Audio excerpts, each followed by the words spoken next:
சொல்லுகிறேன். ஆதியாகமம் 30:1 வாசிக்க கேட்போம். ராகேல் தான் யாக்கோபுக்கு பிள்ளை பெறாததை கண்டு தன் சகோதரியின் மேல் பொறாமை கொண்டு. ஹல்லேலூயா. இங்க பாருங்க, இங்க ஒரு நிலையிலே ராகேல் என்பவள் குறைவுள்ளவளாய் காணப்படுகிறாள். அவளுடைய வாழ்க்கையிலே ஐயா ஸ்தோத்திரம், அவள் பிள்ளை பெறவில்லை. ஆனா அங்கே என்ன நடக்குது பாருங்க, தன் சகோதரியின் மீது பொறாமை கொண்டு. ஏன் ஒரு மனுஷனுக்குள்ள பொறாமை வருது? ஏன் ஒரு மனுஷனுக்கு மேல மற்றவனுக்கு மேல ஒரு காய்மா விகாரம் வருதுன்னா, அவன் நல்லா இருக்கான், நான் நல்லா இல்லை. ஹல்லேலூயா. அதனால இன்னைக்கு என்ன வந்துருது இவளுக்கு? பொறாமை கொண்டு. நாங்க வேலை பார்த்த இடத்துல எல்லாமே ஒரே ஈக்குவலா தான் நாங்க ஜாயின் பண்ணோம். திடீர்னு ஒரு பொண்ணு வந்து பின்னாடி ஜாயின் பண்ணுச்சு. எல்லாரையும் மாதிரி தான் 3 மாசம் எங்களுக்கு சேலரி கிடையாது, 3 மாசத்துக்கு அப்புறம் சேலரி கொடுப்பாங்க அப்படின்னு இருந்துச்சு. நாங்க இத்தனைக்கும் அவங்களுக்கு முன்னாடி நாங்க ஜாயின் பண்ண பேட்ச். நாங்க சேலரி வாங்கி எங்களுக்கு 3000 ரூபாய் போயிட்டு இருக்கு ஃபர்ஸ்ட். ஆனா அந்த பொண்ணுக்கு மாத்திரம் 5000 ரூபாய் கொடுத்துட்டாங்க. இப்ப அடுத்த நிமிஷம் நமக்கு எப்படி வரும்? என்னால இருக்கவே முடியல, என்னால சகிக்கவே முடியல. அது எப்படி கொடுப்பாங்க? இத்தனைக்கு நாங்க வந்து நைட்ல ஒர்க் பண்ணுவோம். அந்த பொண்ணு பகல்ல வந்துட்டு கரெக்டா 10 மணிக்கு வந்துட்டு 5 மணிக்கு போயிடும். ஆனா அதுக்கு 5000 நைட்டு ஃபுல்லா உட்காந்துட்டு நாங்க டைப் அடிச்சுட்டு உட்காந்துருப்போம். அது நான் டைப் அடிக்கிறது பாத்தீங்கன்னா மற்றவங்க எல்லாம் ஒரு 2 மணிக்கு படுத்து தூங்கிடுவாங்க. எங்க ப்ராஜெக்ட் லீடர் சொல்லுவாரு, பிரின்ஸ்டா ஒரு 4 மணி நேரம் நீ டைப் அடி, 4 மணி நேரம் உனக்கு யூஸ்ஃபுல்லா ஏதாச்சும் செய்ய அப்படிம்பாரு. நான் என்ன செய்வேன் தெரியுமா? நான் தான் நிறைய அடிக்கணும் அப்படின்னு சொல்லி போட்டு நைட்டு ஃபுல்லா தூங்க மாட்டேன். ஏன்னா அப்பதான் புதுசா வேலைக்கு ஜாயின் பண்ணியிருக்கேன். வேலை நமக்கு ஒருத்தர் கொடுத்துட்டானேன்னு சொல்லிட்டு உண்மையிலும் மிஞ்சின நீதிமானா பண்ணுவேன். ஆனா கடைசியில சேலரி எங்க போயிடும் கிடைச்சிருச்சு, அங்க போயிருச்சு. சகிக்க முடியுமா? தாங்க முடியுமா? தப்புன்னு ப்ராஜெக்ட் லீடருக்கு ஃபோன் அடிச்சேன், எடுக்கல. டக்குன்னு ஒரு மெயில போட்டேன். எப்படி போட்டேன்னா, நான் நைட்டுக்குள்ள வேலை பார்க்குறேன், எனக்கு எவ்வளவு கொடுத்துருக்கேன், அந்த பொண்ணுக்கு மாத்திரம் 5000 ரூபாய் கொடுத்துருக்கியா அப்படின்னு சொல்லிட்டு போட்டு விட்டுட்டு கம்பெனி உட்காந்துக்கிட்டேன். அங்கிருந்து கால் வந்துச்சு, என்னை கூப்பிட்டான், மின்ஸ்டா உனக்கு என்ன வேணுமோ அதை கேளு, இன்னொருத்தங்க கூட நீ கம்பேர் பண்ண, அவங்களுக்குரிய காரியம் அதை நான் பார்த்துக்குவேன் அப்படின்னு சொல்லிட்டு சொன்னா, அந்த பொண்ணு என்ன படிச்சிருக்கு தெரியுமான்னு கேட்டான். நம்ம தான் அரியர்ல இருந்து வந்திருக்குமே. அந்த பொண்ணுடைய குவாலிஃபிகேஷன் என்ன தெரியுமா? இன்னொன்னு சொன்னா, அந்த பொண்ணுக்கு நாங்க இன்டர்வியூ எடுக்கும் போது என்ன பேசியிருக்கோம்னு உனக்கு தெரியுமா அப்படின்னு சொல்லிட்டு சில காரியங்கள் எல்லாம் டக்குன்னு கேட்டான். அப்புறம் சொல்லிட்டு சொன்னா, கம்பேர் பண்ண, உனக்கு என்ன தேவையோ அதை நீ கே. ஹல்லேலூயா. இன்னைக்கு இங்க பாருங்க, நம்ம குறைவுபட்டுட்டோம் சொன்ன உடனே அது கூட நம்ம பாதிக்கப்பட மாட்டோம். ஆனா இன்னொருத்தன் ஆசீர்வதிக்கப்படுகிறான் சொன்னதான் இப்ப பாதிப்பு. அவன் நல்லா இருக்கிறானேன்னு சொல்லிதான் பாதிப்பு. ஹல்லேலூயா. இங்க அப்படிதான் பொறாமை வருது. இயேசு கிறிஸ்துவும் கூட அதைத்தான் சொல்றாரு, கூலி கொடுக்கிறாரு.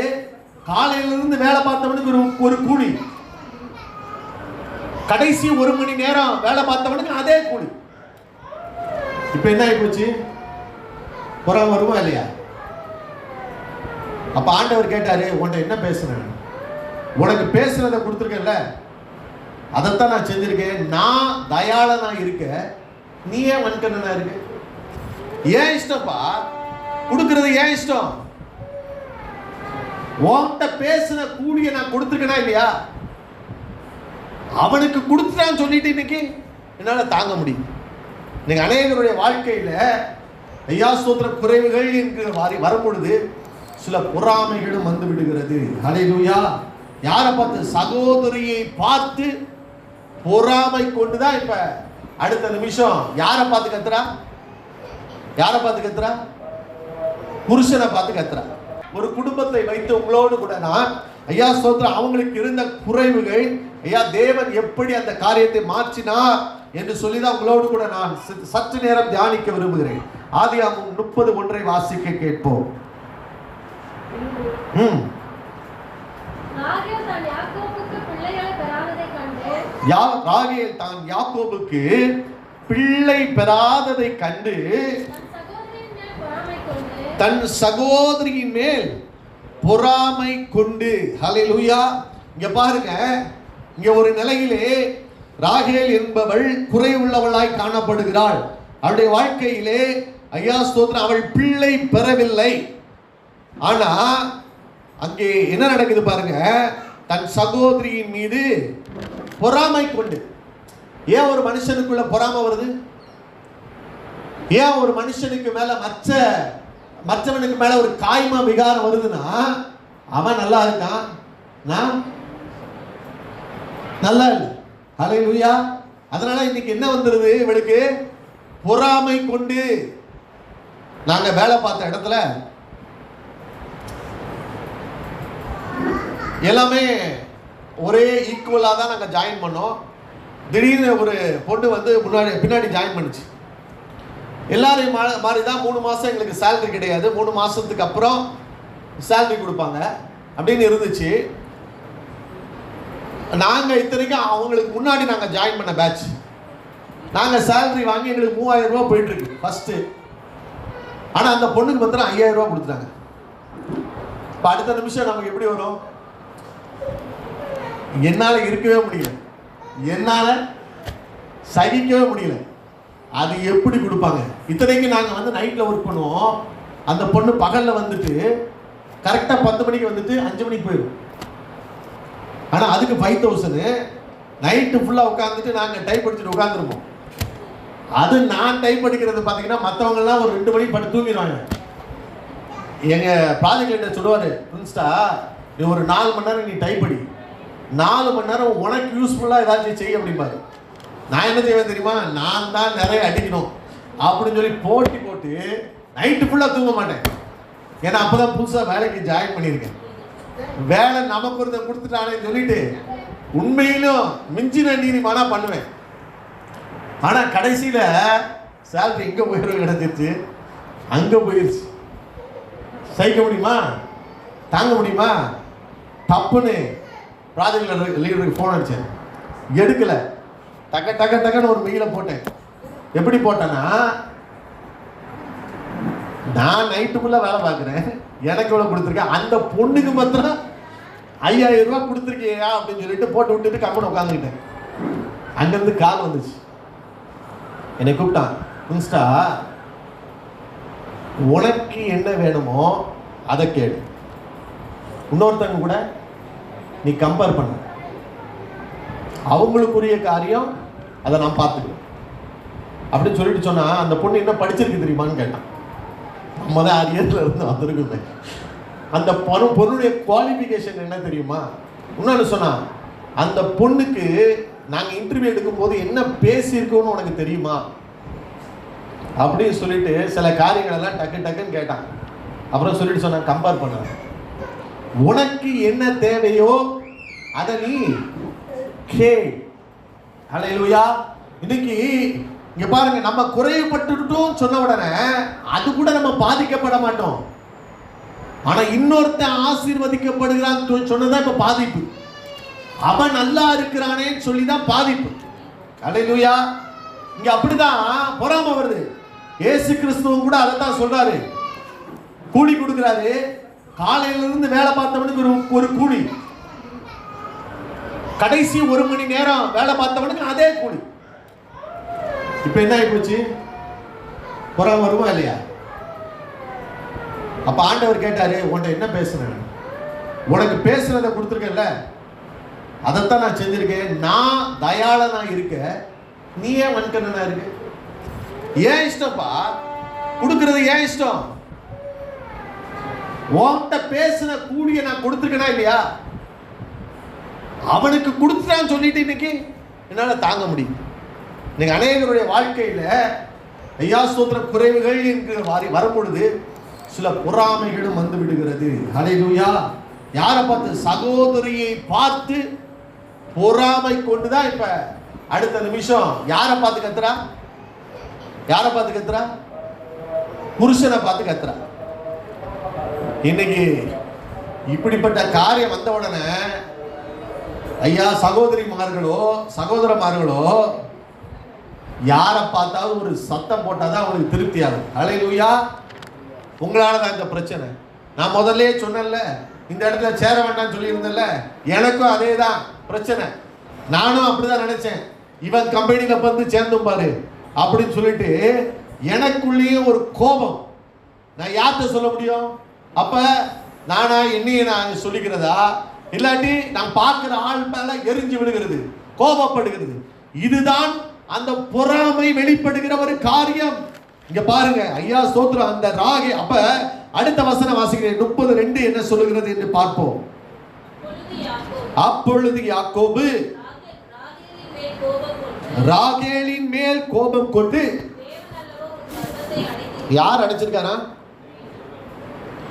இன்னைக்கு நம்ம ஆசீர்வாதத்துக்கு தடை யார்? நம்ம சொல்றோம் சாத்தான் அடைச்சிட்டாரு. நம்ம சொல்றோம் அவர் உயர்த்தலப்பா, அவங்க தர மாட்டேங்கிறாங்கப்பா அப்படின்னு சொல்லி மனுஷர்களை தான் குறை சொல்றோம். யாக்கோபு என்ன சொல்றாரு? யார் அடைச்சிருக்காரா? கர்த்தர் தான்ப்பா ஒரு மனுஷனை உயர்த்தணும். கர்த்தர் தான் ஒரு மனுஷனுக்கு ஆசீர்வாதத்தை ரிலீஸ் பண்ணணும்.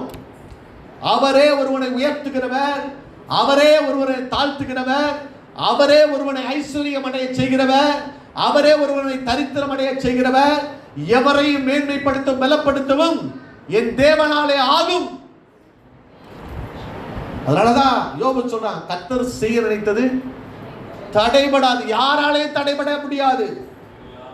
அவன் செஞ்சிட்டான், இவன் செஞ்சிட்டான், இவன் எனக்கு விரோதமா செஞ்சிட்டான், அவன் செஞ்சிட்டான், அப்படி கிடையாது. சில இடத்துல கர்த்தர் நின்று கொண்டு இருப்பான். ஒருவரும் பூட்டக்கூடாதபடி திறக்கிறவர், ஒருவரும் திறக்கக்கூடாதபடி பூட்டுகிறவர். அவர் பூட்டிட்டாருன்னு வச்சுக்கோங்க வாசல, நீங்க எவ்வளவு இடிச்சு மோதினாலும், எவ்வளவு முட்டினாலும், யார்கிட்ட போய் சொன்னாலும் ஒண்ணுமே செய்ய முடியாது. ஏன்னா கர்த்தர்ட்ட வரணும்.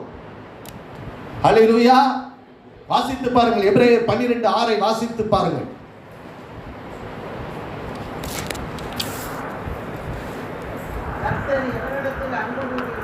எவனிடத்தில் அன்பு கூறுகிறாரோ அவனை அவர் சிட்சித்து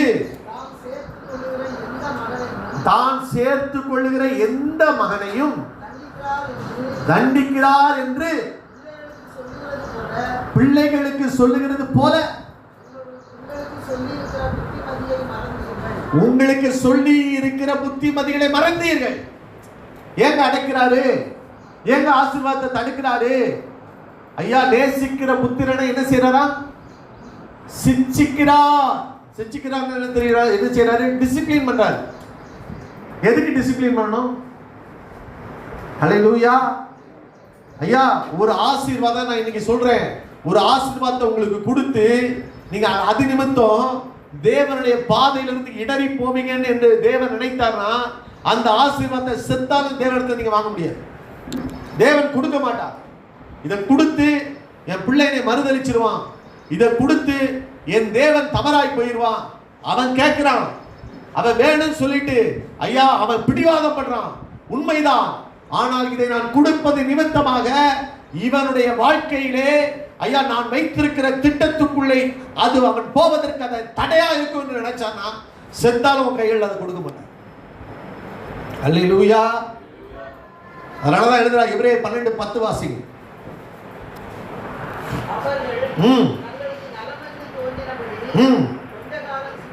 நம்ம அப்பா அம்மா எல்லாம் கொஞ்ச காலம் சிரிச்சிப்பாங்க, அது அவங்களுக்கு நலமாய் தோன்றுகிறபடி. என் பிள்ளை அவங்களுக்கு தோன்றுகிறபடி அப்பா அம்மா சிரிச்சுக்கிறாங்க.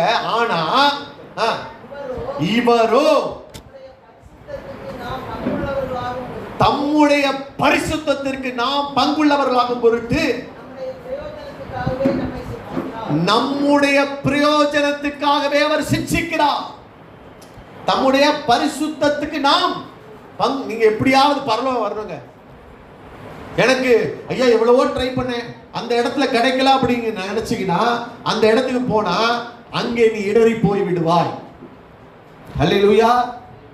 அந்த இடத்துல ஐயா ஸ்தோத்திரம், அந்த கம்பெனிக்கு போனா அது எவ்வளவு தூரம் சம்பளம் கிடைக்கும் தெரியுமா, எவ்வளவு தூரம் ஐயா ஸ்தோத்திரம் ஒரு உயர்வு இருக்கு தெரியுமா, எல்லாரும் என்னை அப்ரிஷியேட் பண்ணுவாங்க தெரியுமா, ஐயா நான் கூட வந்து சாட்சி சொல்லுவேன் தெரியுமா. இல்ல இல்ல, அந்த இடத்துக்கு போனா அதுக்கப்புறம் நீ சர்ச்சு பக்கமே திரும்பி வர மாட்டேன். அல்லேலூயா. அப்படியே போயிடுவேன், கெட்டு குதர்னு போயிடுவேன், பார்ட்டின்னு போயிடுவேன், ஃப்ரெண்ட்ஸுன்னு போயிடுவேன், ஃபங்க்ஷன் போயிடுவேன், அப்புறம் நீ திரும்பி வர மாட்டேன். ஐயா நீ இடறி போவாய். ஐயா நீ தம்முடைய பரிசுத்தத்துக்குள்ளே நீ ஜீவிக்க வேண்டும் என்று நம்முடைய பிரயோஜனத்துக்காக அவர் டிசிப்ளின் பண்றாரு. அப்பா அம்மா கூட ரிலாக்ஸா சொல்லுவாங்க, ஏன்னா அவங்களுக்கு நலமா அவங்க வாழ்ந்து பார்த்த விதத்தை சொல்லுவாங்க. ஆனா தேவனுக்கு ஐயா இன்றைக்கு உள்ளதும் தெரியும், நேற்று நடந்ததும் தெரியும், நாளைக்கு என்ன நடக்கும்ன்றதும் தெரியும். அல்லேலூயா. அடைச்சிட்டாரா, நீ யார்கிட்ட போகணும்? கர்த்தர்ட்ட போ, கர்த்தர்ட்ட போ. அவர் தெளிவுபடுத்துவார், அவர் சில காரியங்களை சொல்லிக் கொடுப்பார். பாருங்க இன்றைக்கு ஐயா ஸ்தோத்திரம், அதற்கு பின்பு நடந்தது. தொடர்ந்து வாசியுங்கள். ஆதியாகமம் 30:6. அப்பொழுது ராகேல், தேவன் என் வழக்கை தீர்த்து சத்தத்தையும் கேட்டு எனக்கு ஒரு குமாரனை கொடுத்தார் என்று சொல்லி அவனுக்கு தான் என்று பெயரிட்டான். அல்லேலூயா. முதலாவது காரியம், தேவன் என் சத்தத்தை கேட்டார். கர்த்தர்ட்ட போனா, ராகேல் யாக்கோபு சொல்லுகிறதை கேட்டு கர்த்தரிடத்துல போனா. இப்ப சொல்றாரு, முதல் காரியம் கர்த்தர் உங்களுக்கு செய்ய போகிற ஆசீர்வாதம். ஐயா உங்களை ஐயா அவர் விஸ்தாரம் பண்ண வேண்டும் என்று விரும்புகிறார். ஐயா ஸ்தோத்திரம், உங்களை அவர் விரிவடைய செய்ய வேண்டும் என்று விரும்புகிறார், உங்களை ஆசீர்வதிக்க வேண்டும் என்று விரும்புகிறார். அந்த காரியத்திலே அவர் முதலாவது ராகேலுடைய சத்தத்தை கேட்டு அவர் என்ன செய்தாராம்? ஒரு வழக்கை தீர்த்தார். அல்லேலூயா. உனக்கும் தேவனுக்கும் ஒரு வழக்கு இருக்குது. அல்லேலூயா. இன்னைக்கு நீ விருத்தி அடையலைன்னா காரணம் என்ன தெரியுமா? உன் குடும்பம் விருத்தி அடையலைன்னா காரணம் என்ன தெரியுமா? உன் ஊழியம் விருத்தி அடையலைன்னா காரணம் என்ன தெரியுமா? உனக்கு தேவனுக்கும் வழக்கு இருக்கு. அல்லேலூயா. இன்றைக்கு அந்த வழக்கை தேவன் தீர்க்க போகிறார். இந்த வழக்கு தீர்ந்துருச்சுன்னா அதுக்கப்புறம் ஒரு நேர்த்தியான பாதை, ஒரு விருத்தி அடைய செய்கிற பாதை அங்கே யாக்கோபுடைய வாழ்க்கையில். அதற்கு பின்பு வேலைக்காரிகளும் வேலைக்காரர்களும் ஒட்டகங்களும் மிருக ஜீவன்களும் ஐயா சுத்திரம் விருத்தி அடையும்படியாய் தேவன் கட்டளையிட்டார். ஹல்லேலூயா. அதற்கு பின்பு இந்த வழக்கு இன்னைக்கு தீரணும். கர்த்தர் தீர்க்க போகிறார். அதனாலதான் உங்களை இந்த இடத்துக்கு அழைத்து கொண்டு வந்திருக்கிறார். ஹல்லேலூயா. கர்த்தர் அந்த வழக்கை தீர்க்க போகிறார். என்ன வழக்கு? அதான் உங்களோடு கூட நான் பேச விரும்புகிறேன். ஹல்லேலூயா. நீங்க யோசிச்சு பாருங்க, ஒரு கோர்ட்ல கேஸ் இருக்குன்னு வச்சுக்கோ. அப்ப அந்த நிலத்தையோ அந்த காரியத்தையோ நம்ம அனுபவிக்க முடியுமா? நம்ம சுதந்திர வீரன் தான், ஒருத்தர் நம்ம மேல கேஸ் போட்டுட்டான், அனுபவிக்க முடியுமா? உடனே போர்டு போட்டுருவாங்க, வழக்கு நிலுவையில் இருக்கிறது, இது விற்கவோ வாங்கவோ முடியாது. நீங்க விற்கணும்னு நினைச்சாலும் முடியாது, வாங்கவும் நினைச்சாலும் முடியாது. ஹல்லேலூயா. ஏன் சுதந்திர வீதம் தான், நான் அனுபவிக்க வேண்டிய காரியம்தான், எனக்குரிய காரியம்தான். ஆனால் அனுபவிக்க முடியாதபடி வழக்கு இருக்குது. ஹல்லேலூயா. அந்த வழக்கு தீர்ந்தால்தான் உன் சுதந்திர வீதத்தை, உனக்குரிய ஆசீர்வாதத்தை நீ அனுபவித்து விருத்தி அடைய முடியும். தேவன் வாக்குத்தத்தத்தை கொடுத்திருக்காருங்க. அது ஏன் சுதந்திர வீதம்? மாசானா ஒரு வாக்குத்தத்தத்தை பாஸ்டர் அனுப்பிடுறாரு, வருஷானா அனுப்பிச்சிடுறாங்க, கேலண்டரை போட்டு கொடுத்துறாங்க. ஒன்றும் நடக்க மாட்டேங்குது. வழக்கு இருக்கிறது. அந்த வழக்கு இருக்கிற வரைக்கும் வாக்குத்தத்தம் உன் சுதந்திர வீதம். இந்த வேதாகமத்திலே சொல்ல ஒவ்வொரு ஆசீர்வாதங்களும் வாக்குத்தத்தங்களும் ஐயா உனக்கும் எனக்கும் சொந்தம். ஆவிக்குரிய இஸ்ரவேலராய் மாற்றப்பட்ட பிறகு, இந்த இயேசுவை அறிந்த பிறகு இது நமக்கு சொந்தம். ஆனா அனுபவிக்க முடியலங்க. ஏன்? ஒரு வழக்கு இருக்கிறது, ஒரு வழக்கு நிலுவையிலே இருக்கிறது. அந்த வழக்கு இருக்க மட்டும் அனுபவிக்க முடியாது. ஹல்லேலூயா. இங்க பாருங்க, அது என்ன வழக்கு? ஏசாயா 43:26 வாசிக்க கேட்போம்.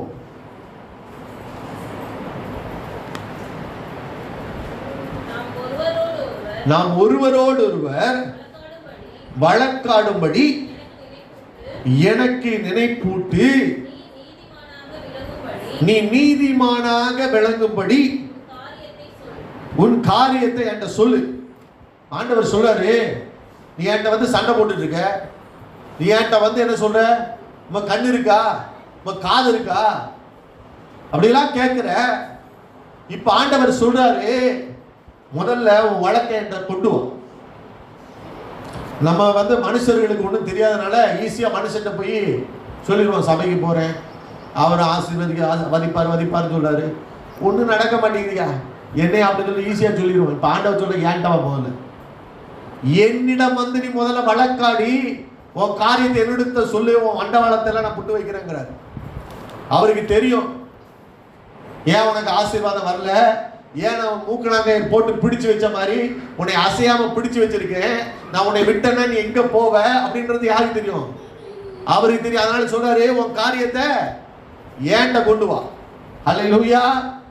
பாருங்க ஐயா ஸ்தோத்திரம். அதனால யோபு கேட்கிறான், அவன் பிரச்சனை வந்த உடனே சொல்றான், ஐயா ஸ்தோத்திரம், எனக்காக ஒரு சிநேகிதர் உண்டானால் நலமாய் இருக்கும், ஒரு சிநேகிதரை போல தேவனோடு வழக்காடி என் காரியத்தை மேற்பட்டுக் கொள்ள யாராவது இருந்தால் நலமாய் இருக்கும்.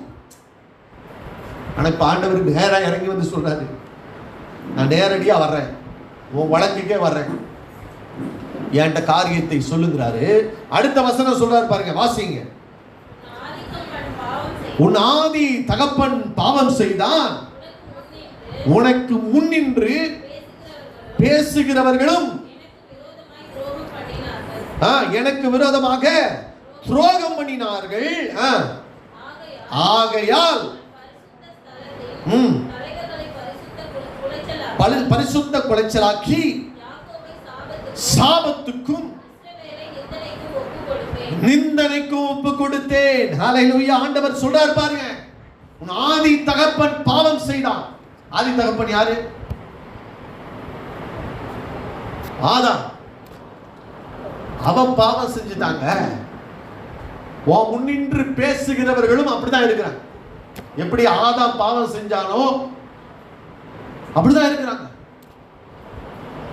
அவன் பாவத்தின் நிமித்தம், உன் முன்னின்று பேசுகிறவருடைய பாவத்தின் நிமித்தம், உன் முற்பிதாக்களுடைய பாவத்தின் நிமித்தம் என்ன நடந்துச்சான்? அங்கே சாபமும் ஐயா ஸ்தோத்திர நிந்தனைக்கும் நான் ஒப்பு கொடுத்திருக்கிறேன். ஹல்லேலூயா. உன் முற்பிதாக்களுடைய பாவங்கள், அக்கிரமங்கள், ஆண்டவர் என்ன சொன்னாரு? 3ஆம் 4ஆம் தலைமுறை மட்டும் நான் விசாரிப்பேன். அதுதாங்க இன்றைக்கு பிரச்சனை. எங்க இருக்குது? நான் வழக்காடுகிறேன், நான் வழக்காடுவேன்.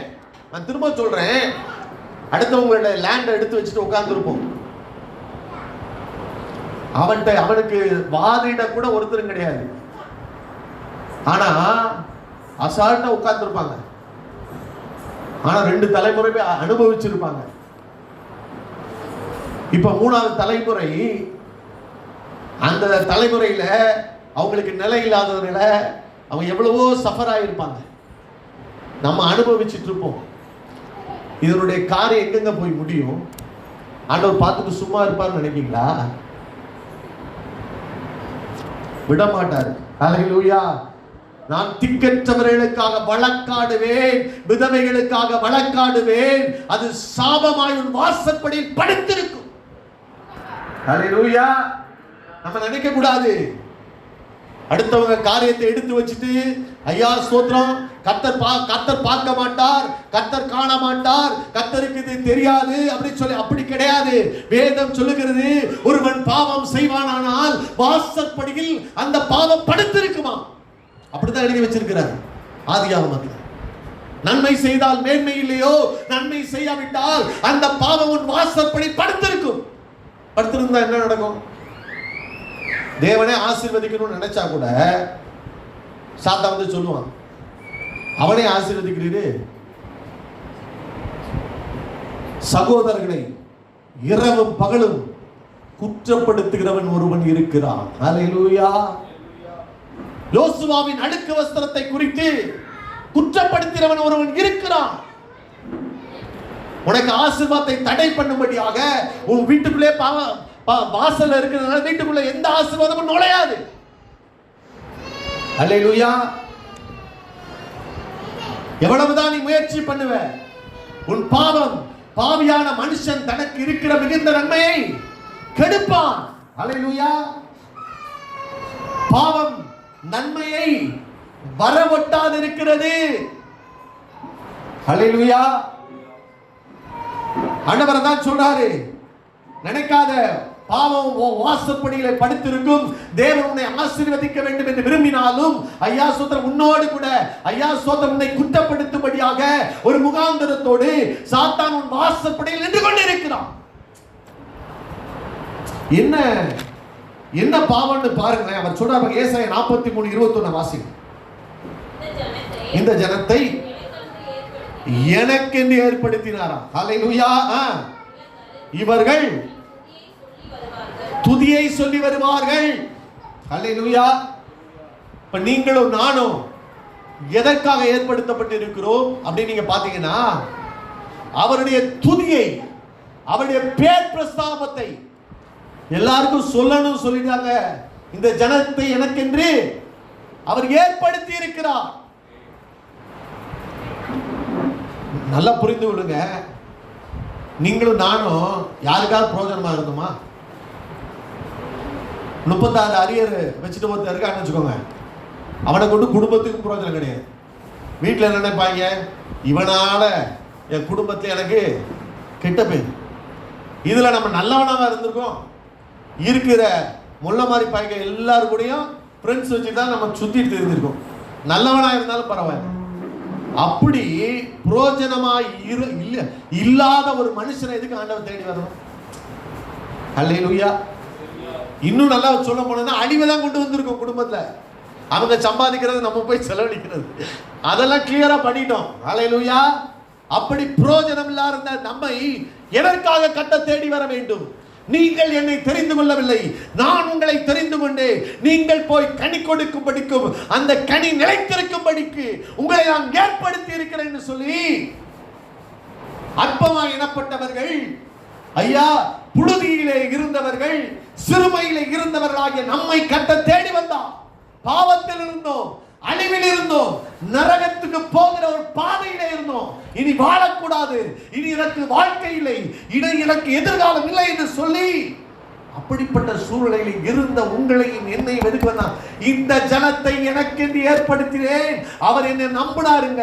ஐயா சோதரன், இவனை நான் தெரிந்து கொண்டால், ஐயா இவனை நான் அழைத்து கொண்டால், ஐயா இவன் ஆண்டவர் இவன் என்னிடத்திலே நம்பிக்கையாயிருப்பான், எனக்கு உண்மையாயிருப்பான், என் துதியை மற்றவர்களிடத்தில் சொல்லி வருவான் என்று சொல்லி உன்னையும் என்னையும் ஏதோ ஒரு குழியில் இருந்து, ஏதோ ஒரு அழிவில் இருந்து, ஏதோ ஒரு பாவத்தில் இருந்து, ஏதோ ஒரு மரணக்கட்டில் இருந்து, ஏதோ ஒரு வியாதியில் இருந்து கர்த்தர் சிறையிருப்பை மாற்றி தூக்கி எடுத்து நிறுத்தி இருக்கிறார். யோசிச்சு பாருங்க. இன்னைக்கு நீங்களும் நானும் இருக்கிற வேலை யார் கொடுத்தா நினைக்கிறீங்க? நம்ம படிப்புக்கு, நம்ம தகுதிக்கு அப்பாற்பட்டு. அதனாலதான் எஸ்தரை பார்த்து மொர்தெகாய் சொல்றான், நீ அடிமை, நீ அடிமையாக இருந்தவன், உன்னைய கொண்டு போய் ராஜ மேன்மை கர்த்தர் கொடுத்திருக்க, இந்த காலத்துல மௌனமாக.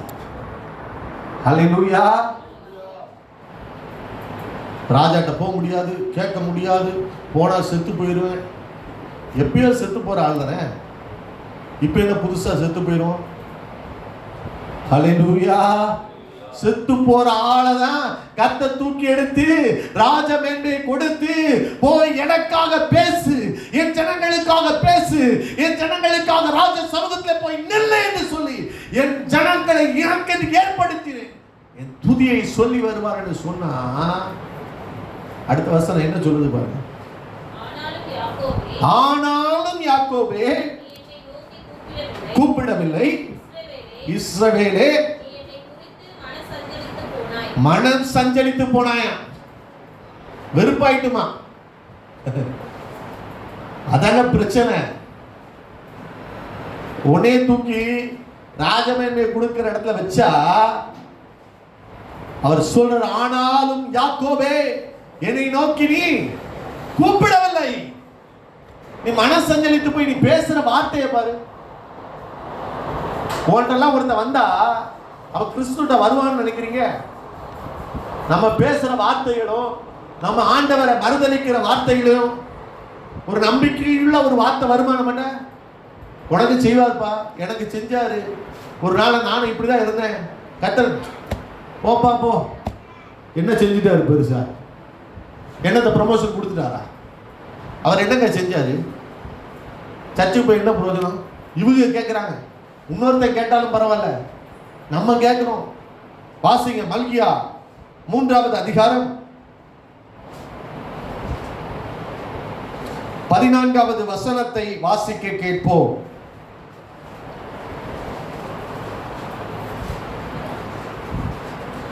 மல்கியா 3:14. தேவனை சேவிப்பது விருதா, அவருடைய கட்டளைகளை கைக்கொள்ளுதலினாலும் சேனைகளின் கர்த்தருக்கு முன்பாக துக்கித்து நடக்கிறதுனாலும் என்ன பிரயோஜனமா? யாரு இவர் கேட்காரு? தேவனை சேவிக்கிறதெல்லாம் அன்னைக்கே ரோட்ல விட்டுருந்தா தெரிஞ்சிடும். கொண்டு போய் உயர்த்தி வச்சதுனால இப்ப இவர் என்ன கேட்கிறாரு? அவரை கட்டளைகளை கை கொள்ளுகிறதுனாலே என்ன பிரயோஜனம்? சும்மா ஃபாஸ்டிங் பிரேயர் பல பிரேயரை வச்சு உடம்பை கெடுத்துக்கிறானே தவிர, ஐயா சொல்றேன், என்ன அவருக்கு முன்பாக துக்கித்து நடக்கிறதுனாலே என்ன பிரயோஜனம்னு ஆண்டு கேட்கிறாங்க. ஹல்லேலூயா. ஆனா அவரை தான் ஆண்டவர் நம்பி இருந்தார். இவன் துதியை சொல்லி வருவான், இவன் நாமத்தை மகிமைப்படுத்துவான், கடைசி வரைக்கும் எனக்கு அவன் நிற்பான் சொல்லிட்டு உன்னையும் என்னையும் நம்பி தெரிந்து கொண்ட ஜனம் இன்றைக்கு சொல்லுகிறது, நன்மையை பெற்றுக்கொண்ட ஜனம் சொல்லுகிறது, ஆசீர்வாதத்தை பெற்றுக்கொண்ட ஜனம் சொல்லுகிறது, நான் தேவனை சேவிப்பது விருதா. ஹல்லேலூயா. நானே இடறி போயிட்டேன், வழி நடத்தவனே இடறி போக செஞ்சுட்டேன். ஹல்லேலூயா. என்னால இன்னைக்கு அநேகர் இடறி போய் கொண்டு இருக்கிறார்கள். ஹல்லேலூயா. கவனம். சத்துரு யாரை தெரியுமா வீழ்த்தணும்னு நினைக்கிறான்? எவன் ஒருவன் கர்த்தருக்காக வைராக்கியமாய் நின்று அவனுடைய துதியை சொல்லி வருவானோ, எவன் ஒருவனை கர்த்தர் நம்பி அழைத்திருக்கிறானோ, ஐயா அவனைத்தான் இன்னைக்கு சத்துருவன் டார்கெட் பண்றான். இவனை பிடிச்சிட்டா போதும், இவன் மூலம் வருகிற ஒரு ஆத்மா கூட ஐயா சொல்ற கர்த்தருக்கு வராதுன்னு சொல்லிட்டு அவனை தான் டார்கெட் பண்றான். விட்டு கொடுக்காத. ஆண்டவர் சொல்றார் பாருங்க, 3வது அதிகாரம் 18வது வசனத்தை வாசிக்க கேட்போம். மல்கியா 3:18. அப்பொழுது நீங்கள் நீதிமானுக்கும் துன்மார்க்கனுக்கும் தேவனுக்கு ஊழியம் செய்கிறவனுக்கும் அவருக்கு ஊழியம் செய்யாதவனுக்கும் திரும்பவும் நான் காணும்படி செய்வேன். ஹல்லேலூயா. ஏற்கனவே ஒரு தடவை செய்திருக்கிறேன். ஐயா, நீதிமானுக்கும் துன்மார்க்கனுக்கும் கர்த்தருக்கு ஊழியம் செய்கிறவனுக்கும் செய்யாதவனுக்கும் உள்ள வித்தியாசத்தை நான் காண்பிப்பேன். வைராக்கியம் உள்ள தேவன், தம்மை நம்பி தம்மை அண்டி வந்த மக்கள் ஐயா சோத்ர அவர்களை வைராக்கியமாய் நடத்துவார். நினைக்கிற சாதாரண தேவன் சொல்லி நீதிமான் துன்மார்க்கன் அவனுக்கும் ஊழியம் செய்கிறவனுக்கும் செய்யாதவனுக்கும் உள்ள வித்தியாசத்தை நான் காண்பிக்க போகிறேன். ஹல்லேலூயா. தேசம் அறியும், ஜனங்கள் அறியும். நீ நினைக்கிற ஐயா சண்டே நாங்க ஆலயத்துக்கு போறோம், அவங்க 10 நிமிஷம் வந்துட்டு போறாங்களே.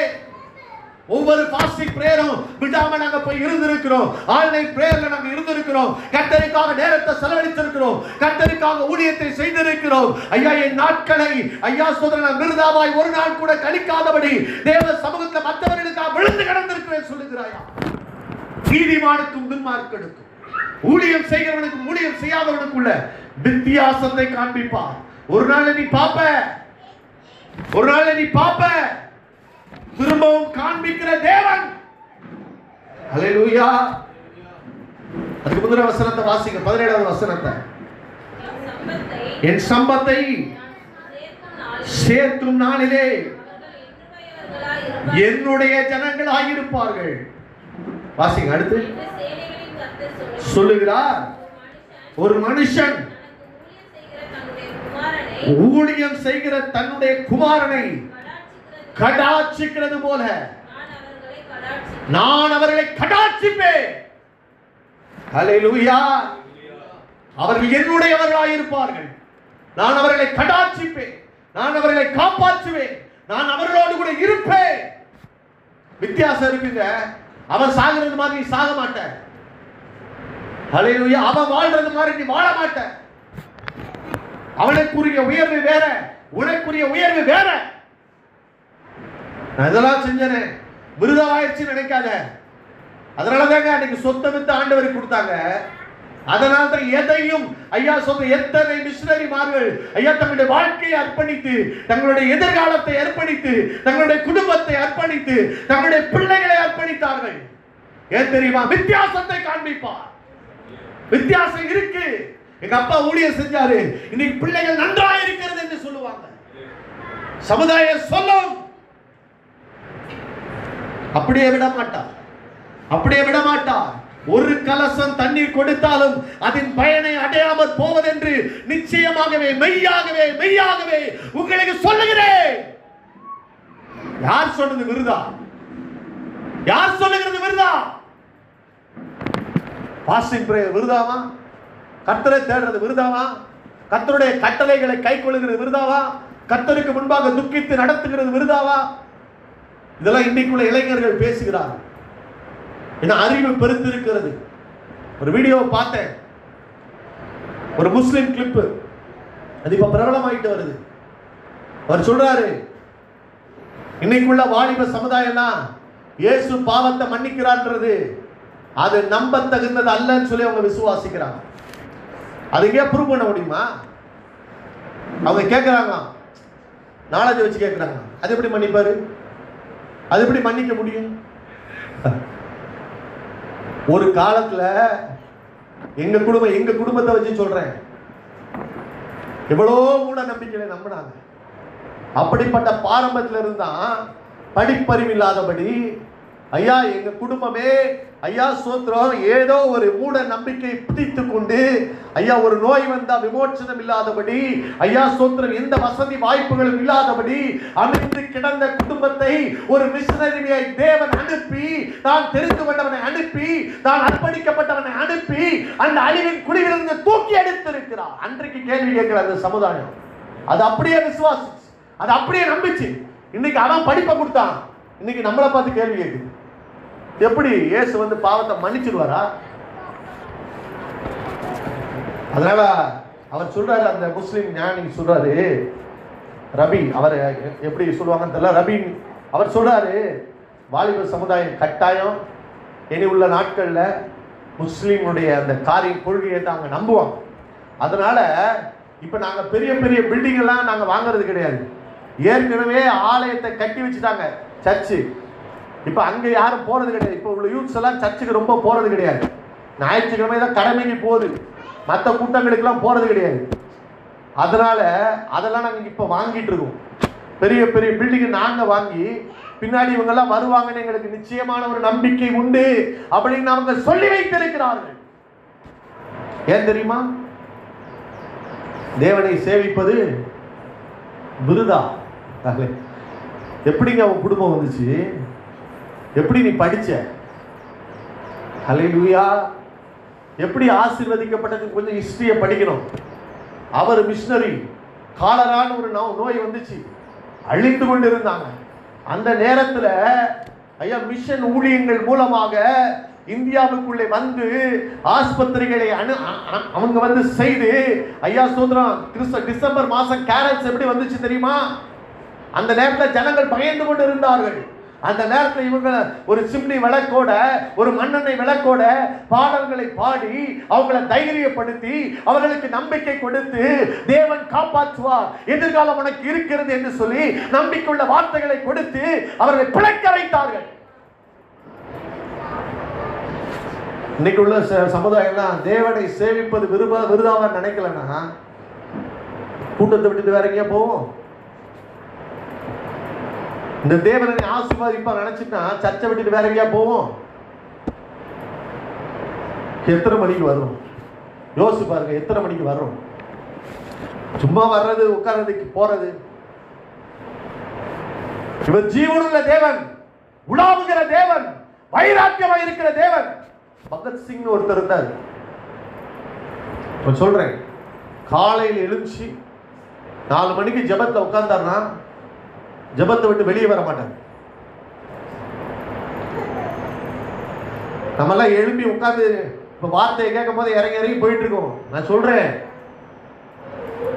வெளியே வர மாட்டார். ஒரு தடவை டிஎஸ்பி வந்து உட்கார்ந்துட்டார். அவர் மேல ஒரு கம்ப்ளைண்ட் வந்துருச்சு, நான் பார்க்கணும்னு சொல்லிட்டு. அவர் சொன்னாரா, அவரை காட்டிலும் மேலானவரோடு நான் பேசிக் கொண்டிருக்கிறேன், வர முடியாது என்று போய் சொல். அல்லேலூயா.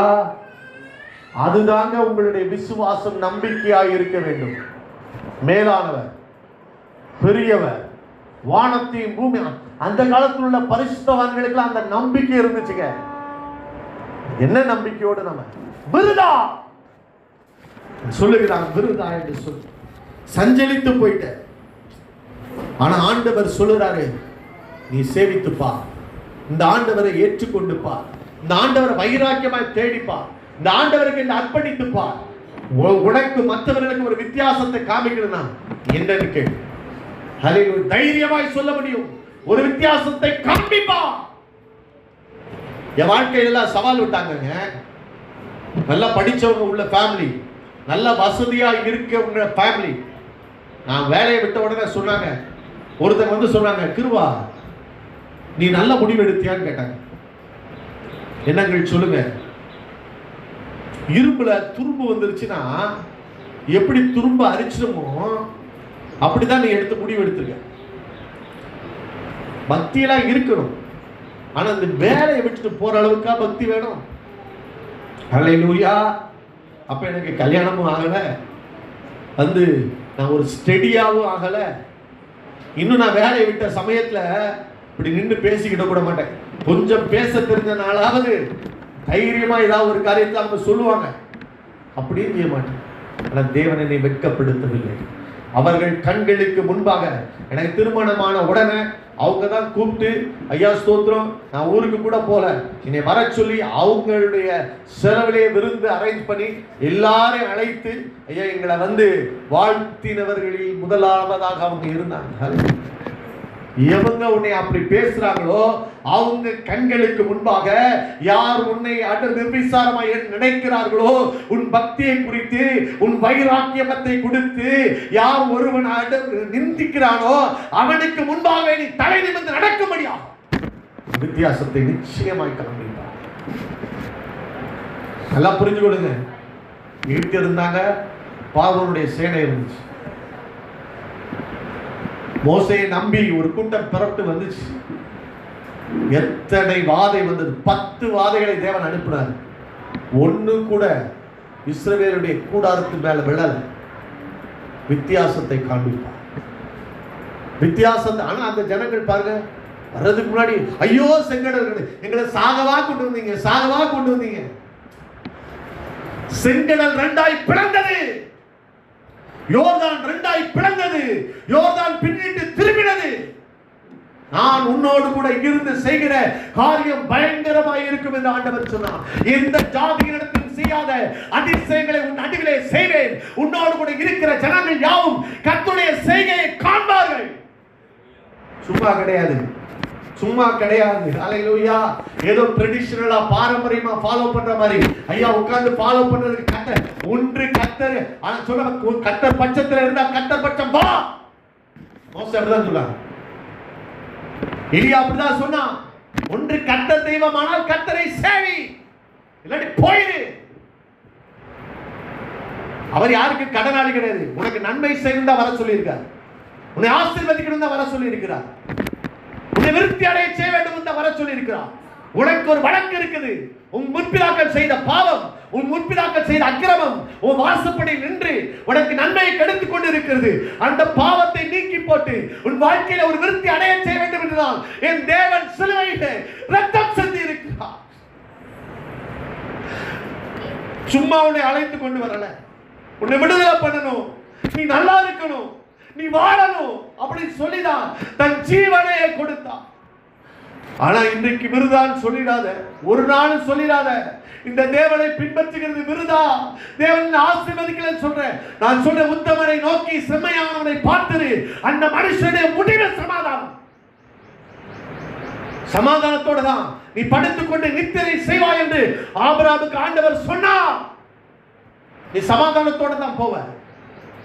யோபு 4 தலைமுறைகளை கண்டு நெடுநாள் உயிராய் இருந்து பூரண வயதோடு இருந்து 4 தலைமுறைகளை பார்த்துதான் அவன் அன்று மரித்தான். ஹல்லேலூயா. சும்மா கிடையாது. தேவனை பின்பற்றுகிறவர்களுக்கு கர்த்தர் உத்தமர் என்றும் என் கண்மலையாகி அவரிடத்திலே அநீதியில்லை என்று விளங்கும்படி நீ முதிர் வயதிலும் கனி தந்து பசுமையும் புஷ்டியுமாய் தான் இருப்பாய். அவர் உத்தமர் என்பதை விளங்க பண்ணுவான். மாத்திரம் உண்மையாய் அவரை ஃபாலோ பண்ணிப்பாரு. சும்மா உட்கார்ந்துட்டு உன்னை விசாரிக்கிறவர்களுக்கு நம்பிக்கையோடு கூட நம்ம நல்ல உத்தரவு வரணும். அப்போதான் அவங்க சொல்லுவாங்க, உங்களுக்குள்ள யாரோ ஒருத்தர் இருக்கிறாங்க. இவ்வளவு கஷ்டம் வந்துச்சு, ஆனாலும் கூட தேவனை மறுதலிக்கலையே, தேவனை விட்டு போகலே. ஹல்லேலூயா. ஏன்னா அவனுக்கு தெரியணும் என் மேல வழக்கு இருந்துச்சு. ஆண்டவர் சொன்னார் ராகையில பார்த்து, ஃபர்ஸ்ட் வழக்க தீர்ப்பேன். என் மேல வழக்கு இருந்துச்சு, இவ்வளவு பெரிய அநியாயம் இருந்துச்சு தெரியுமா, அதிலிருந்து என்னை மீட்டும்படியாகத்தான் கர்த்தர் இறங்கி இருக்கிறார். ஹல்லேலூயா. பாருங்க, அவன் கூப்பிடவில்லை, மனசஞ்சலித்து போனான். தொடர்ந்து 23வது வசனத்தை வாசிங்க.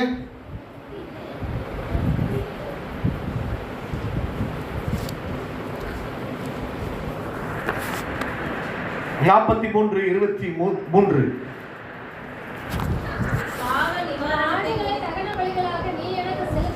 கேட்கிறார் பாருங்க. என் துதியை சொல்லி வருவேன்னு சொன்னல, ஏன்ட்ட என்னை கூப்பிடவும் இல்லை, இப்ப நீ மன சஞ்சலித்து வேற போயிட்ட. அடுத்து சொல்றார் பாருங்க, உன் ஆடுகளை செலுத்தவும் இல்லை, பலிகளாலே என்னை கனம் பண்ணவும் இல்லை.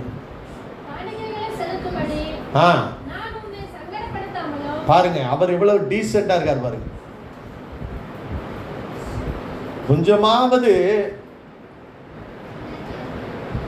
அன்றைக்கு அன்னாள் சிறுமையில் இருந்தா, கர்த்தர் காப்பாற்றினார். அடுத்த நிமிஷம் எங்க வந்தா, ஆலயத்தில் அவ சொன்ன பொருத்தனைகளை செலுத்தினார்.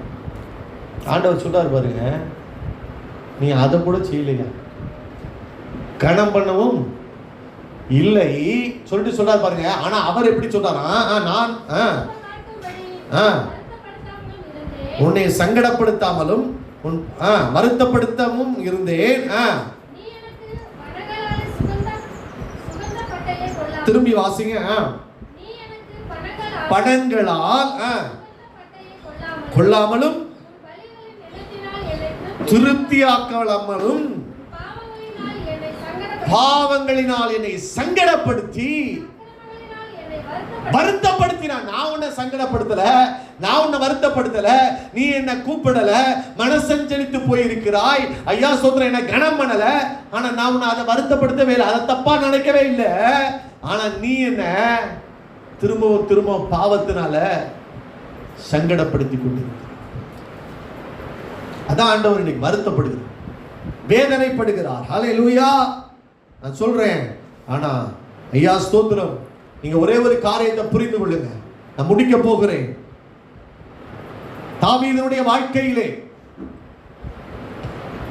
தேவன் அவனை சொல்றாரு, அவன் என்னிடத்தில் வாஞ்சையா இருக்கிறபடினாலே அவனை உயர்ந்த அடைக்கலத்துல வைப்பேன் சொல்லிதான் தேவன் அவனை தெரிந்து கொண்டார். ஆடுகளின் பின்னே அலைந்து கொண்டிருந்தான்.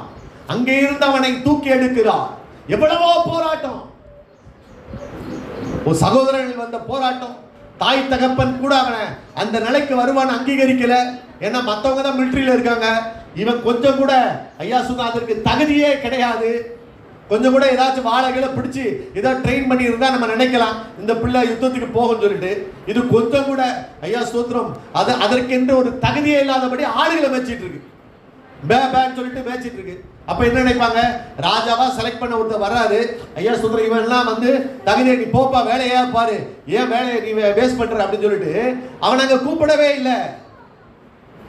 அப்படிப்பட்ட இடத்தில் இருந்து ஒரு மனுஷனை தெரிந்து கொண்டார். ஒரு மனுஷனை சகோதரர்கள் போராட்டம், ஐயா சொல்ற அங்க ராஜா அவனுக்கு எதிராக எழும்புகிறான். மாமனாரே அவனுக்கு விரோதமாக எழும்புகிறான். அவனுக்கு விரோதமாக ஈட்டியை ஏகிறான். ஆனால் கர்த்தர் எல்லா நிலைகளிலும் அவனை பாதுகாக்கிறார்.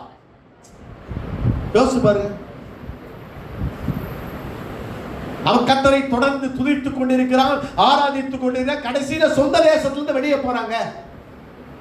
இவ்வளவு செஞ்ச இடத்துல இருந்து கர்த்தர் திரும்பவுமாய் கொண்டு வந்து சகலவற்றையும் திருப்பிக் கொள்ள கர்த்தர் உதவி செய்தார்.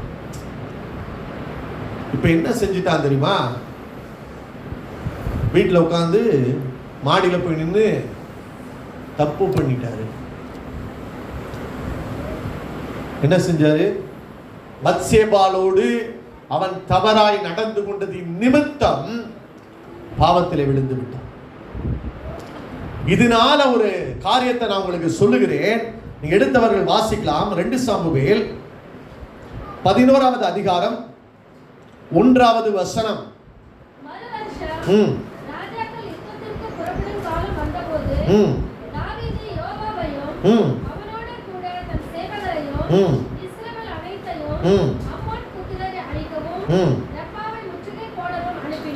இங்க பாருங்க, 2 சாமுவேல் 11வது அதிகாரம் 1வது வசனத்துல இந்த ரப்பா என்கிற பட்டணத்தை முற்றுகை போடும்படியாக, கைப்பற்றும்படியாக ஐயா ஸ்தோத்திரம் தன்னுடைய சேவகர்களை, தன்னுடைய அந்த யுத்த படைகளை அவன் அனுப்புகிறான். அனுப்பிட்டு தான் பாவம் செய்யறாங்க. பாவம் செய்து பத்சேபாளோடு ஐயா அங்கே பாவம் செய்து விழுந்து போகிறான். 2 சாமுவேல் 12:1 பாருங்க. நாத்தானை அனுப்பினார். வந்து அவனை நோக்கி போதும். அங்க நாத்தானை அனுப்புகிறார். 12:1 அனுப்புகிறார். நீங்க அந்த 12வது 27 வாசிங்க.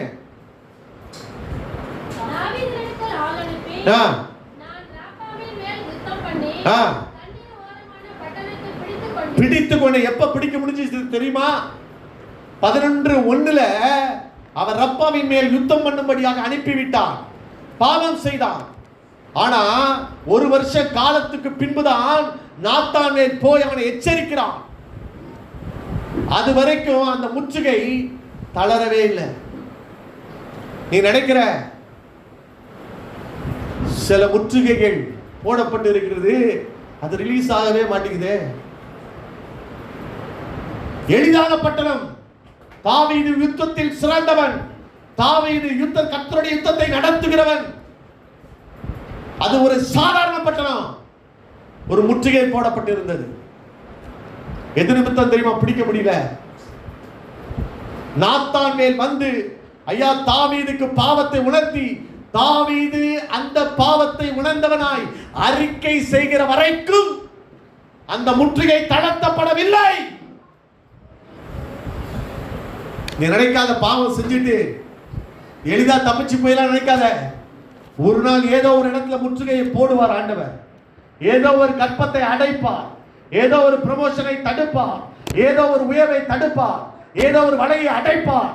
ஐயா சொன்ன அதை தாண்டி உன்னால ஐயா சொன்ன ஒரு நாளும் போக முடியாது. பயங்கரமான முற்றுகை. அப்ப கேட்பாரு, உன் பேர் என்னன்னு கேட்பாரு. யாக்கோபு கேட்டார்ல, அப்பாட்ட சொன்னல, என்ன சொன்ன? ஏசான்னு சொன்னல. இப்ப உன் பேர் என்ன? சொல்லித்தான் ஆகணும். வெளியே கொண்டு வருவார். மறைமுகமாய் இருக்கிறதை ஒரு நாள் வெளியரங்கமாக்குகிற தேவன். சங்கீதம் 51:6 வாசிக்க கேட்போம்.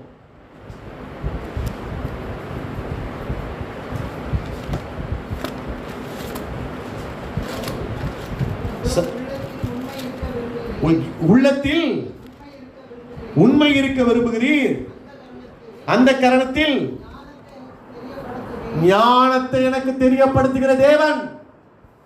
உள்ளத்துல உண்மை இருந்துச்சுனாதான் தேவனுக்கு முன்பாக உள்ளதை உள்ளதென்றும் இல்லதை இல்லதென்றும் மறைக்காமல் நீ அறிக்கையிட்டு, ஐயா தேவனுக்கு முன்பாக உண்மையாக இருக்கிறவர்தான் ஞானத்தை எனக்கு தெரியப்படுத்துவார். இல்லாட்டி ஞானம் மறைக்கப்படும். ஐயா அங்கதான் வழி இருக்கும், தெரியாது. அங்கதான் வாசல் இருக்கும், தெரியாது. அங்கதான் விடுதலை இருக்கும், தெரியாது. தேவனுக்கு முன்பாக உண்மையாய் இருக்கும்படி கட்ட விரும்புகிறார். அது மாத்திரமல்ல, வாசிங்க 7வது வசனம் வாசிங்க.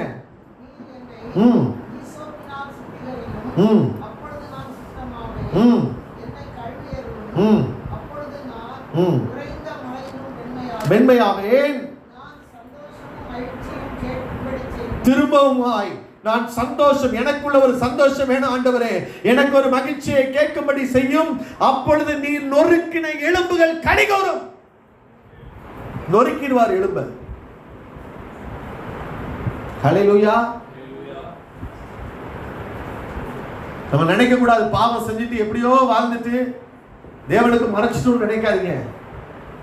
அதனாலதான் நீங்க பிரவேசிக்க வேண்டிய எல்லைகளுக்குள்ள பிரவேசிக்க முடியல.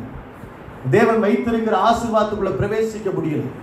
ஏன்னா நீங்க தேவனுக்கு முன்பாக உண்மையா இல்லை. அவரை தொழுது கொள்கிறவர்கள் ஆவியோடும், சும்மா அந்நிய பாஷையில பேசிட்டு 2 காரியத்தை சொல்லிட்டு அப்படியே ஒரு ஜெபம் பண்ணிட்டு அப்படியே நம்ம சொல்ற பொய்யெல்லாம் சொல்லிட்டு போயெல்லாம் நினைக்காதீங்க. ஆவியோடும் தொழுது கொள்ளணும், உண்மையோடும் தொழுது கொள்ளணும். அது மாத்திரமல்ல, அங்க வேத வல்லுநர்கள் சொல்லுகிறாங்க, எலும்பை நொறுக்கி இருந்தார். டிபி வியாதி அவருக்கு வந்துட்டது. வியாதியிலே அவர் சஃபர் பண்ணாருன்னு சொல்லி அவங்க சொல்லி வச்சிருக்கிறாங்க. அதனாலதான் வியாதியோடு நான் இருக்கிற பொழுது என்னை வஞ்சகமாய் வந்து பார்க்கிறாங்க. பார்த்துட்டு வெளியே போய் தூற்றுகிறார்கள். ஐயா இவன் எப்பொழுது சாவான் என்று சொல்லி அவன் 41வது அந்த சங்கீதத்தை அவன் எழுதி வைத்திருக்கிறான். ஹல்லேலூயா. நீங்க எலும்புகள்ல சுகம் இல்ல, ஐயா சரீரத்துல சுகம் இல்ல, நீ கொஞ்சம் செக் பண்ணுங்க. நான் தேவனுக்கு முன்பாக ஒரு வழக்கிலே நான் சிக்கி இருக்கிறேன். வாசித்து பாருங்க நீதிமொழிகள்.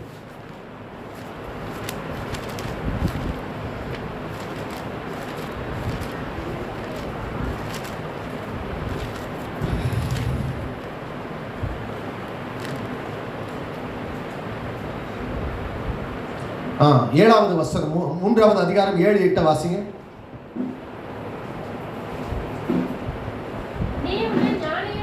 ஞானி என்று எண்ணாதே, கர்த்தருக்கு பயந்து தீமையை விட்டு விலகு,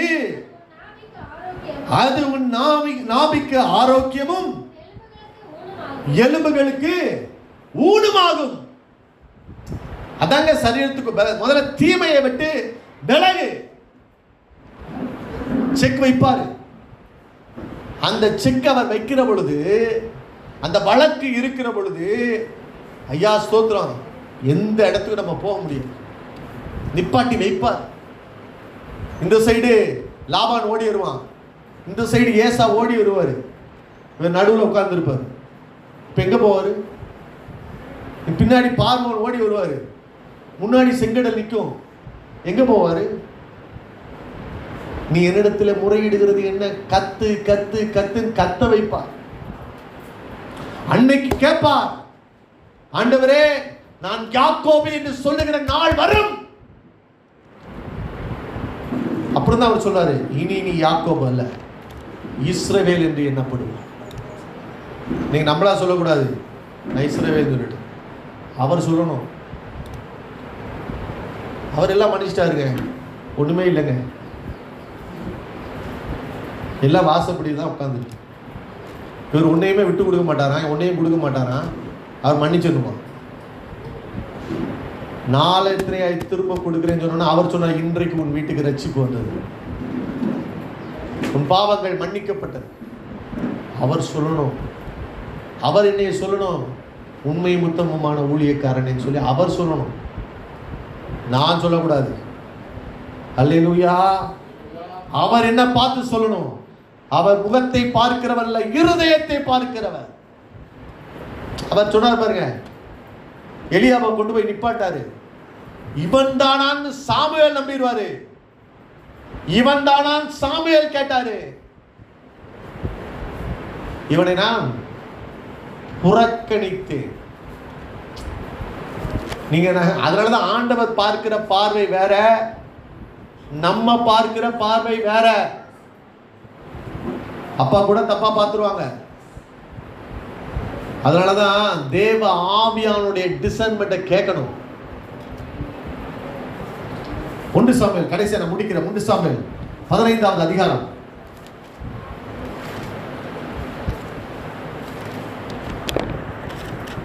11வது வசனத்தை வாசிக்க கேட்போம். மனஸ்தாபமாய் இருக்கிறது, திரும்பி நிறைவேற்றாமல் போனான். மனம் நொந்து ராம் முழுவதும் கர்த்தரை நோக்கி கூப்பிட்டான். எதுக்குங்க சவுல எங்க கழுதைய பிடிக்க வந்தான்? எங்க கோத்திரத்துல சின்னவங்க, நானும் ராஜாவாகிறது தகுதியே கிடையாது அப்படின்னு சொல்லிட்டு போய் தலவாடங்களுக்கு பின்னாடி உட்கார்ந்துருந்தாங்க. அவனை கொண்டு போய் ஒரு வார்த்தை சொல்லுவார் பாருங்க ஆண்டவர், சரியா இருக்கும். 17வது வசனம் வாசிங்க. சாமுவே, நல்லா வாசி. நீர் உம்முடைய பார்வைக்கு சிறியவராய் இருந்த போது அல்லவா? அவன் பார்வைக்கு அவன் சிறியவன். நான்லாம் ஒரு ஆளா? என் குடும்பம்லாம் ஒரு குடும்பமா? நான்லாம் அந்த பதவிக்கு ஆசைப்படலாமா? ஆண்டவர் சொல்றாரு பாருங்க, சொல்லி காமிக்கிறாரு. நீ யார் தெரியுமா? உன் பார்வைக்கு நீ சிறியவனாய் இருந்து இதெல்லாம் தகுதி இல்லைன்னு சொன்ன உன்னைய கொண்டு போய் நான் ராஜாவாய் மாத்தினேன். ஆனா இன்னைக்கு மனஸ்தாபமாய் இருக்கிறது. வேதனைப்படுறேன். என் வார்த்தையை நீ நிறைவேற்றாமல் போனாய். உன்னை எதுக்காக தெரிந்து கொண்டேன்? உன்னை எதுக்காக இந்த ஆலயத்துக்குள்ளே கொண்டு வந்தேன்? உன்னை நான் எதற்காக பிடித்தேன்? நீ என்ன செய்து கொண்டிருக்கிறாய்? ஹல்லேலூயா. அவர் சொல்றாரு பாருங்க, தன்னுடைய இருதயத்தை சொல்றாரு, சவுலுக்கு சொல்றாரு. வாசியுங்கள். அதே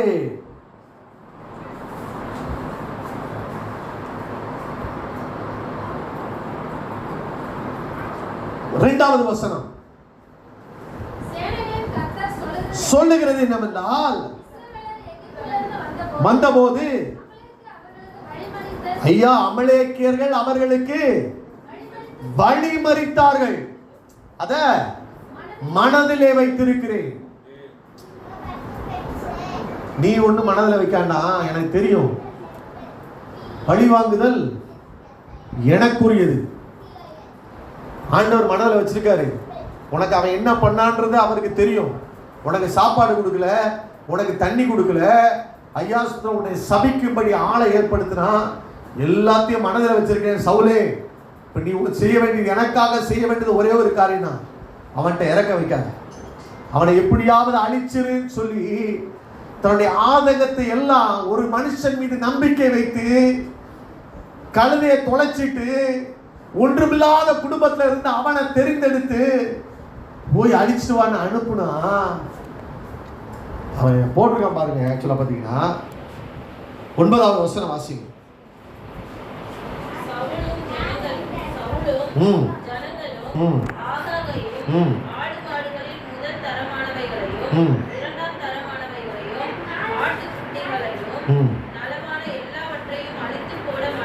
மனதில்லாமல் எல்லாத்தையும் அழிச்சியா? கர்த்தர் சொன்ன எல்லாத்தையும் அழிச்சிட்டியான்னு கேட்கிறார். மனதில்லை. அல்லேலூயா. இன்னைக்கு மனதில்லை. கர்த்தர் சொல்லுகிற காரியத்தை நிறைவேற்ற மனதில்லாதபடி இன்னைக்கு நாம் நின்று கொண்டு இருக்கிறோம். ஏதோ ஒரு பாதியை அழிச்சிட்டு பாதியை வச்சுட்டு அவன் என்ன சொல்றான் பாருங்க. அவன் சாமுவேல் ஆண்டவர் புலம்புறாரு, ஐயா மனஸ்தாபப்படுகிறேன். அவன் என்ன சொல்றான் பாருங்க, 12ஆம் வசனம். இதுதான் நம்ம நிலைமை இன்றைக்கு. ஐயா 1 சாமுவேல் 15:12 வாசிக்க கேட்போம். சந்திக்க போனான்.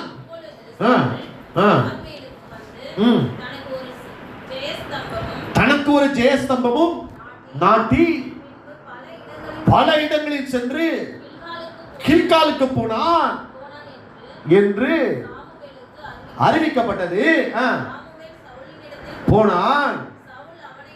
சவுல் அவனை நோக்கி, நீ கர்த்தரால் ஆசீர்வதிக்கப்பட்டவர், கர்த்தருடைய வார்த்தையை நிறைவேற்றினேப்பா. சாட்சி சொல்லுவாங்கல்ல, கர்த்தர் எனக்கு இதை செய்தார், நான் கர்த்தருக்காக அதை செய்து விட்டேன். நம்ம எல்லாம் பார்த்து ஆச்சரியப்படும். இவ்வளவு தூரம் உழைச்சிருக்க, நம்ம எல்லாம் ஒன்றும் செய்யலேன்னு சொல்லிட்டு. அதுதான் ஆண்டவர் பார்க்கிற பார்வை வேற, நான் பார்க்கிற பார்வை வேற. நம்ம எல்லாம் அழுதுட்டா இறங்கிடுவோம். ஆண்டவர் ஆனா அவனை காட்டி அழுது கொண்டு இருக்கிறார். இவன் பின் நாட்கள்ல இந்த ஜனங்களுக்கு என்ன செய்ய போறான் என்பதையும் அவர் அறிந்திருந்தார். நீ இதை விட்டுட்டீனா, இன்னைக்கு நான் சொல்றதை நீ அழிக்காம விட்டுட்டீனா, நான் சொல்றதை செய்யாம விட்டுட்டீனா, அது பின்னாடி உன் ஜனங்களை அழிச்சிடும். ஐயா, ஆண்டவர் எதிர்காலத்தையும் கருத்தில் வைத்து உன்னோடு கூட பேசுகிறவர். உனக்கு இந்த காலம் தான் தெரியும், இன்னைக்கு நடக்கிற நிலைமை தான் தெரியும். ஆனா ஸ்தோத்திரம், ஆனா ஆண்டவருக்கு இதுக்கு முன்னாடி அவன் உனக்கு செஞ்சதையும் அவர் அறிந்திருப்பார். பின் நாட்களிலே அவர் உனக்கு செய்ய போறதையும் அறிந்திருக்கிறார். அதனாலதான் சொல்றாரு, அவன் மலை மரிசாயா, ஐயா இனியும் ஆண்டவரை அவன் உனக்கு செய்ய போறான், அவனை அழிச்சிரு, எப்படியாவது அழிச்சிரு. ஐயா உன்னைத்தான் நான் நம்பி இருக்கிறேன். ஐயா சபையே, ஐயா விசுவாசியே, இங்க வந்திருக்கிற ஜனமே, நீ அதை அழித்து போடு. அவர் சொல்றாரு பாருங்க, இறக்க வைக்காத. நம்ம பயங்கரமான இறங்குகிற ஜனம். எதுக்கு இறங்கக்கூடாதுன்னு சொல்றோமோ அதுக்குதான் ஃபர்ஸ்ட் இறங்கும். கடைசியில ஆண்டவர் சொல்றதை கேளுங்க. 14வது வசனத்தை வாசி பாருங்க. சாமுவேல், அப்படியானால் என் காதுகளில் விழுகிற ஆடுகளின் சத்தமும் எனக்கு கேட்கிற மாடுகளின் சத்தம் என்ன? தேவ சமூகத்துல போய் சொல்ல முடியாது. நம்ம துணிகரமா வந்து சில காரியங்களை சொல்லிடுவோம். தேவன் அமைதியா இருக்கிற நம்ம நினைக்கிறோம். சில நேரங்களில் தேவன் பேச ஆரம்பிச்சுட்டாருன்னா அதான் வழக்காடுவோம். வா, ஏன்ட்ட உன் நியாயத்தை தெரிவிச்சுப்பா, ஏன்ட்ட சொல்லிப்பா. அவருக்கு தெரியும். ஹல்லேலூயா. ஒரு நாள்ல சொன்னான்னு தெரியல எனக்கு, நான் கெலிஸ்ல ஒரு மனிதரை சந்தித்தேன். அவர் சிபிஎம் சர்ச் பிலீவராக இருக்கிறார். அப்ப எப்படிங்க நீங்க ரட்சிக்கப்பட்டீங்க? நீங்க வந்து புறஜாதி மார்க்கத்தில் இருந்தீங்க, இன்னைக்கு ஆண்டவரை ஏற்றுக்கொண்டு எப்படி வந்தீங்க? அவ்வளவு தூரம் கர்த்தரை விசுவாசிக்கிற அளவுக்கு, அது சிபிஎம் சர்ச் விசுவாசியா மாறுற அளவுக்கு எப்படிங்க போனீங்க அப்படின்னு சொன்னபோது அவர் சொன்ன ஒரு காரியம் என்ன தெரியுமா? நான் எல்லா பழக்கமும் எனக்கு இருந்துச்சு. அப்போ ஒருத்தர் சொன்னார், சும்மா சர்ச்சுக்கு வாங்க சர்ச்சுக்கு வாங்கன்னு கூப்பிட்டு இருந்தார். அப்ப இவர் என்னையா சர்ச்சுக்கு வர சொல்றாரு அப்படின்னு சொல்லிட்டு எப்பயும் போறது போல கோயிலுக்கு போற மாதிரி நான் பாட்டுக்கு போய் வந்து உட்கார்ந்துட்டேன். உட்கார்ந்த உடனே பாட்டு பாடிட்டு இருந்தாங்க. திடீர்னு என் பக்கத்துல உள்ளவர் ஏதோ அப்படியே ஏதோ ஒரு பாஷையில பேசினாரு. டக்கு டக்குன்னு பேசிட்டு அந்த பொடி மட்டை எடுத்து வெளியே போடுனாரு. எனக்கு ஒன்றும் புரியல. திருப்பி சொன்னாரு, ஆண்டவர் சொல்லுகிறார், இங்கே ஒருவன் பொடி மட்டையோடு வந்து இருக்கிறான், இப்பொழுது வெளியே போறான், கர்த்தருடைய நியாய தீர்ப்பு இறங்கும். அப்படியே மெல்ல தவழ்ந்து போனேன். தவழ்ந்து போய் பாக்கெட்ல இருக்கிற பொடி மட்டையை தூக்கிட்டு வெளியே போட்ட பிறகுதான் அமைதியான. அன்னைக்கு தெரிஞ்சிச்சு, இவர் ஜீவன் உள்ள தேவன், இவர் பேசுகிற தேவன். என் வாழ்க்கையை பரிசுத்தப்படுத்தினார். அன்னைக்கு நான் விட்டது இன்னைக்கு வரைக்கும் அந்த தேவனை தொடரும்படியாக, என் குடும்பம் தொடரும்படியாக எத்தனையோ நன்மைகளை பெற்று இந்த ஆலயத்தில் நான் உட்கார்ந்துருக்கிறேன்னு சொல்லி கண்ணீரோடு அந்த சாட்சியை சொன்னேன். தேவ சமூகத்தில் ஐயா சூத்திரம், பொய்களோடு நம்ம வர முடியாது. ஒரு நாள் கத்த வெளிப்படுத்துவார், ஒரு நாள் செக் வைப்பார், நகழ முடியாதபடி, அங்கேயும் போகாதபடி செக் வைப்பார். அன்னைக்கு எங்கேயும் போக முடியாது. உன் பேர் என்னன்னு கேட்பார். நீ சொல்லித்தான் ஆகணும், நீ அறிக்கைக்கு தான் ஆகணும், நீ மாறித்தான் ஆகணும். ஐயா, இந்த தேவன் நீ பரிசுத்தத்திற்குள்ளே பங்குள்ளவர்கள் ஆகும்பட்டுக்கு உன்னை சிற்றிக்கிறார். பரிசுத்தமாய் இருக்கிறவன்